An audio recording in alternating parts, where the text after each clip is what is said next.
What's going on, everyone? This is the Broke Genius. Couldn't help but notice that fall is approaching, and I noticed it's getting colder. Getting colder by the day. The hawk is looming. Um, he's coming like a thief in the night, and pretty soon we'll get our first sprinkle of snow. I started to notice that it was kind of starting to kind of slowly drizzle, but it was kind of a little cold. I kind of noticed kind of a little sprinkle of it's like it was trying to make some snow. But also can't help but to think about the less fortunate among us. I'm in the Chicagoland area, and it's a lot of people that are still dealing with homelessness. Every once in a while, I'll come from the grocery store or come back to my car, and I'll look at the car next to mine, or just walking past different cars, and I'll see that people will be in the car in the parking lot, and they'll have a bunch of stuff loaded to the brim in the back seat and in the front seat. And I can't help but notice that this person is most likely living in his car. I remember when I used to live in a small town in the south suburbs, not too far from the high school that I went to. It was a lady that actually was living in her car. She had like an older town car, and she lived in the town car. She had everything in the car, and she had some type of like severe diabetic condition where she would urinate on herself, and she would go into the McDonald's. This was like more than three years ago. Actually, this was about 6 years ago, actually.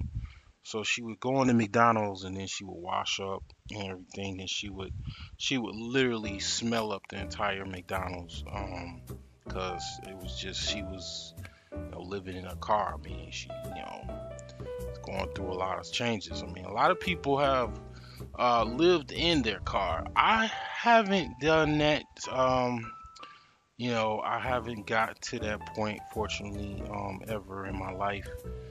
Um, I've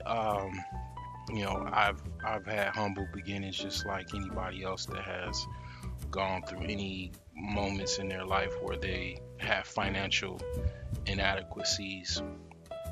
And I've had my share of issues. And the situation that I'm gonna be talking about, or particular person I'm gonna be talking about, is that hobo, right? So, in case you didn't know, a hobo is basically another term for a bum, basically, or someone that is severely, let's just say, someone that is severely financially distressed. So that person is typically someone that might be a transient. They might go from one place to the next, have little to no money,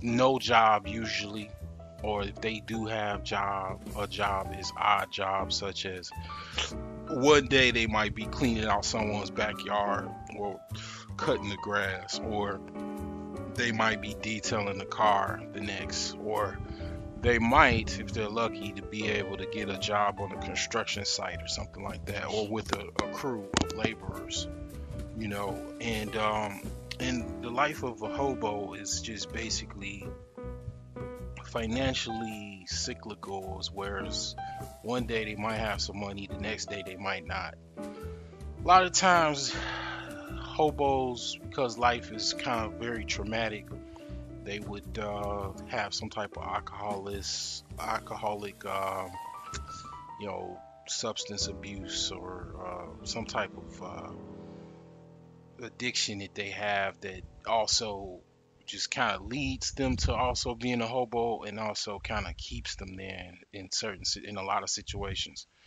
Yeah, um, you have different types of hobos, okay? Some that are desirable, let's say desirable and undesirable to the opposite sex.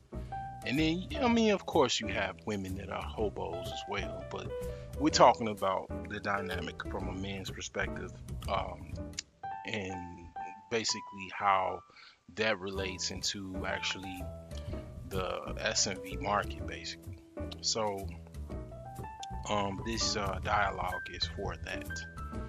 Now, moving forward, basically, when it comes to the undesirable hobo and the desired hobo, typically the hobo on the street, and even the desirable hobo that might you see on the street, okay, uh, he typically is not lucky enough to get use any type of situational resources or skills, or even his actual S&V itself, or let's just say his actual physical attributes to get him out of that position, depending on where he is, or to find someone that actually will